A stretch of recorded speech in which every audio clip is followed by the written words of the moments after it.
Hey, konnichiwa minasan, it's Gray from Wakizashi's Teahouse over in Japan. How are you doing? Are you good? Are you genki? I'm not very genki today. Partly it's because I've been hit with the Aki, the autumn hay fever in Japan. It's really strong today, not sure why. And the second reason I'm not genki is because I just read this absolute waste of time, complete nonsense issue, comic book, which you're being charged $4.99 for. Just remember that. Written by Zeb Wells, it's got decent art. The best thing about it, the only reason I'm giving it any score is because of the art. Decent art by Ed McGuinness. And it came out today, Wednesday. Where are we? November the 8th, 2023. Look at this cover first of all. Look carefully. No, it's not gang war yet. It tells us, it advertises on the cover, gang war is coming. There we go. Inside the cover is an absolute nonsense, waste of time story, which does nothing. I tell you, wait till you listen to my review. It's a rare story summary with me sounding pretty pissed off. It's a rare one, so apologies for the lack of positivity and genkiness, but I tell you, this actually made me angry, this comic, because it is just a waste of everyone's time. I can't believe they're putting this out. You know, it feels like it means nothing, and to be honest, it's bullshit. Absolute bullshit of an issue. There we go. I don't know why it just really pissed me off, this issue. It's just like I got through it. I struggled to get through it. Just reading these nonsense dialogue from the character Rek-Rap, who whatever you think about him, yeah, he can be quite interesting, but it's just so poorly written. There's like 3 or 4 different interludes. There are strange, jarring moments of things happening for no reason. Like characters walk in, one page walk out. It feels like it was just thrown together or lifted from like a garbage bag, you know, random screwed up pieces of old story ideas, pages of dialogue. Oh, okay, let's do this and then let's do this next. Tell you, absolute garbage. Do not waste your time with this comic. If you're still reading Spider-Man, like the idiot me that I am, I'd skip this. I'd skip it. I'd even think about dropping it. I'm that close now to dropping this because it really has kind of, just put me in a bit of a poor mood. But anyway, think of bright things, Gray. Think of good things. Think of things like Transformers issue 2, which is much more worth reading than this. And yeah, let's go on my story summary. So for a score, I'm going to give this 2. A terrible 2 out of 10. And that's mainly, as I say, for Ed McGuinness' art, which is decent. It's nice. It's cartoony, but it's good. But God, this issue. Whoa, mamma mia. There we go. Okay. Here comes the story summary, if you can handle it. Please keep watching. Here we go. Here's the recap. The demonic dimension of Limbo was granted an embassy in New York, allowing its denizens to roam the city streets. This includes Spidey's biggest admirer and self-declared protege, Rek-Rap, and his nemesis, the Insidious Six. But when Rek-Rap and his ilk start causing problems for New York City, the Repossessor is sent to take them back to their dimension. Despite his better judgment, Spider-Man saved Rek-Rap from being devoured by the Repossessor last issue. But something about the new demon felt eerily familiar to Peter. What's more, the Repossessor seems to know Spider-Man's secret identity. We open with the creepy, white, blank-faced demon, the Repossessor, in Peter Parker's apartment. He's looking at a photo of Peter with Randy when there's a knock at the door. Yo, Peter, come on, man, I can hear you. It's Randy. He wants Peter to get in touch with your friend. You know the one who crawls on walls. And then we've got the Repossessor saying, collateral. On the next page, we see the Repossessor demon starting to transform. He seems to have like weird spiny tree branch powers. And he breaks the door down and Randy goes, ah! Then we get the first of one of the many nonsense pages in this book where we've got Rek-Rap's Storytime Adventure. I have no idea who this is aimed at or who this is written for. I would guess maybe a 5-year-old. Just let me give you an example of the dialogue. This is our destiny, Rek-Rap. It has been written. Like our counterparts, I will marry you alive. Gulp. I think you mean bury. Bury you alive? I'm not a sadist. That was hilarious, wasn't it?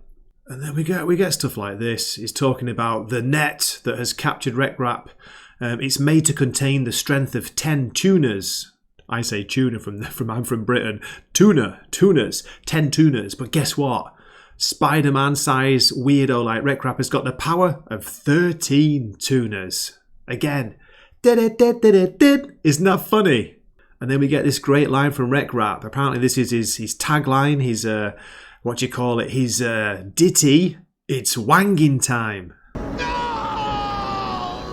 What the does that mean? We then see Rek-Rap viewing from above the Repossessor, that weird demon, the tree-like demon, coming to capture. Who is it? God, I can't even be bothered checking the names. Captain Kraken, I think. And it swallows him home. And Rek-Rap's left thinking, who was he? What did he want? Switch back to Peter Parker getting angry. A bit like me reading this comic. Sorry about this and doing this review. This is a big mystery. And Peter explains exactly what's happening. That thing was sent by Madeline Pryor to collect your limbo demons. But you knew that, didn't you? And then the dialogue is kind of driving me insane.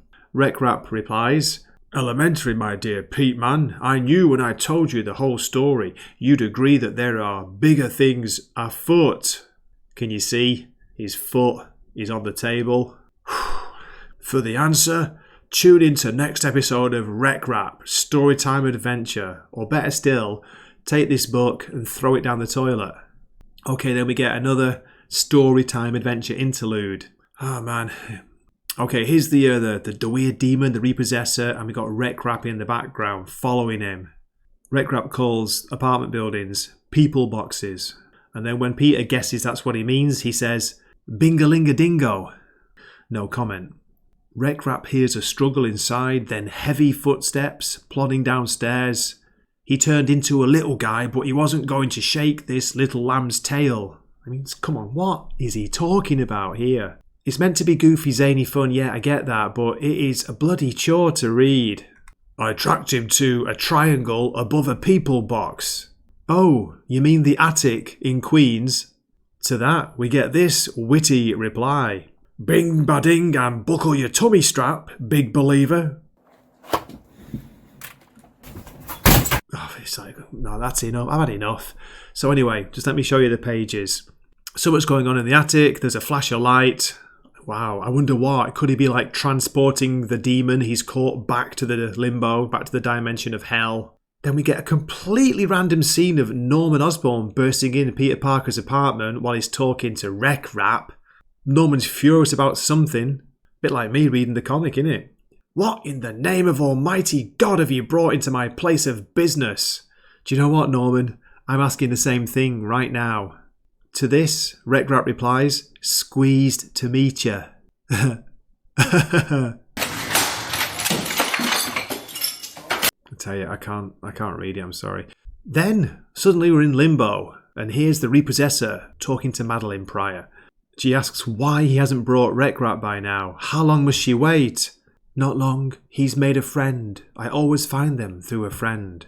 Then we get another completely random interlude because, hey, don't forget, Gang War is coming. Remember that? Nah, I've forgotten already. We're in Long Island City. We've got some of the Magia. They're calling themselves the True Magia. And I can't remember his name. Please forgive me. I've not been reading Spider-Man for a long, long time. I only picked it back up with Zeb Wells' run. What an idiot, right? I know. It looks like, is it hammerhead, squarehead? What's the word? What do they call that? The widow's peak head. That's hairstyle. The Magia guys and goons are saying they don't trust him anymore because you offed Count Nefaria's daughter and no one believes you got his permission. Next page, Count Nefario, I would guess, no idea, don't really care, walks in. That's why no one will believe I ordered Madame Mask's assassination. Only a monster would sacrifice his own daughter. Tell you, no idea what's going on. Anyway, end of interlude. Back to Peter Parker, Spider-Man and Rek-Rap. Oh look, Rek-Rap's got some disguises for them. Yes, that's right, they're both identical disguises. Trench coat and a hat, a bit like Ben Grimm style. He's still talking about the mystery and Peter's like, there's nothing in your story that suggests a mystery of any kind. The Repo Demon is doing its job and you're trying to get in the way. Peter tells him to go home, let himself get repossessed and just go. Rek-Rap pretends to cry, and then the Repossessor, the demon's behind him, and Rek-Rap says, "Poopers," because It's funny to a 3-year-old. Peter goes back to his apartment, finds that, what's happened here? There's been some dark doings inside. The door's all smashed up. There's a photo on the floor. And Randy's phone is there. Maybe Rek-Rap was right. Maybe the Repossessor was doing something a bit dodgy. Things he shouldn't be. Taking him to an attic in Queens. Then we jump to Limbo. Rek-Rap's been repossessed. He lands there and he's told he's welcome to the home of the damned. You're never getting out of here, mate. Peter arrives at the triangle on the People House, the attic in Queens, remember that? And he drops in looking for Randy. There's a creak behind him. It's the Repossessor demon. Hello. I was hoping you would come. Where's Randy Robertson? Says Peter.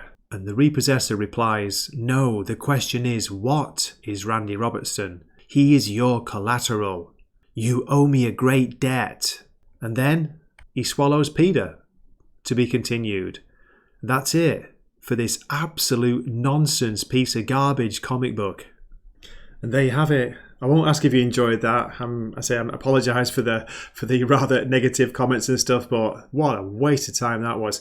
You know what makes it worse? There's one more issue of this to go. Yes, next issue it's more of the same. There's no gang war yet. It's the prelude to gang war. The second, third, fourth prelude to gang war. It's like, oh man, who cares? Who cares anymore?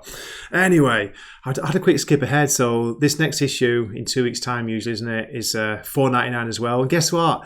The one after that, the first part of Gang War, they're going to charge you an extra $1 for that, $5.99, and it's not even a special number, nothing special. It will be issue 39, not even legacy number, nothing special. So there you go, Marvel Comics summed up perfectly. Absolute nonsense and a complete rip-off. Okay, that's it for the review. Do drop me a comment. Let me know why you think I'm crazy, why you think Gray's lost it, where's his positivity gone.